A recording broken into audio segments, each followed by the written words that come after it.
A very warm welcome to anyone viewing this video.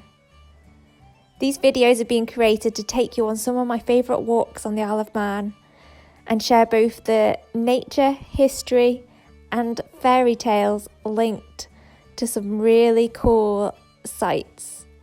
The first story I will share with you is about a lost child from the secluded farm of Eary Cushlin. The fairy tale shed light on quite a muddled past. The Isle of Man has been inhabited by both Celts and Vikings, and these fairy tales really showcase that entwining of different cultures and histories.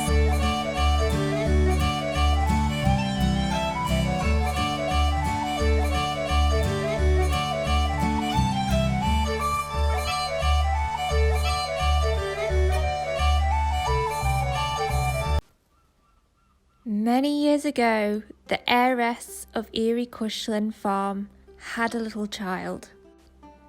Eary Cushlin is an incredibly lonely place, situated on the west coast of the Isle of Man.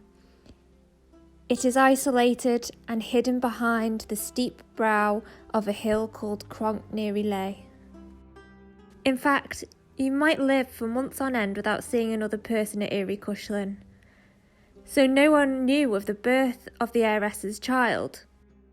The child was not welcomed by the heiress when it came, and unfortunately, as soon as it was born, it died. The heiress carried the dead child in the dead of night. She took it along a narrow path and over some rocks, past a gully where a stream leapt into the sea. She walked past a cave and to an old keel. This keel had been there for hundreds of years. There she left the dead child alone.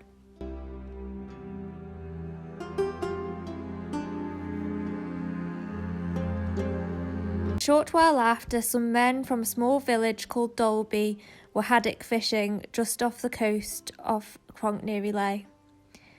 Dalby is situated just a couple of miles down the coast from Eary Cushlin. Whilst these Dalby men were fishing, they could sense something strange was going on along the west coast towards the peak of Eary. Eary had been known to locals as the Hill of the Rising Day.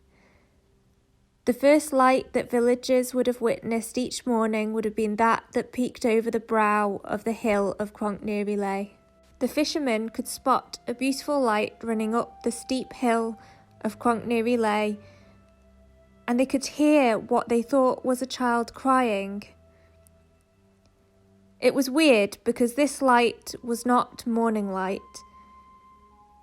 They were fishing in the evening, so could not explain the flashes of light. This abnormal crying and light really scared the men. It scared them so much that they would not go into the bay after dark after these sightings. Back in the Dalby village, things became black and scary. A Dalby man named William, which is Manx for William, was said to have the power of prayer within him. William had not gone fishing with the rest of the men from the village. William had listened to the stories of the fishermen when they returned. He was intrigued, so he decided to gather his boat, and on a beautiful moonlit night, he went to investigate the site of the crying and the light.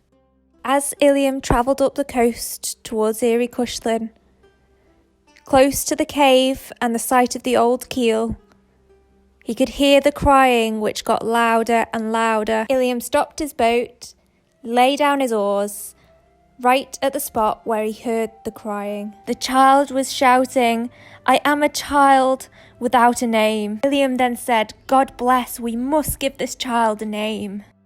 William then took off his hat and stood up on his little boat.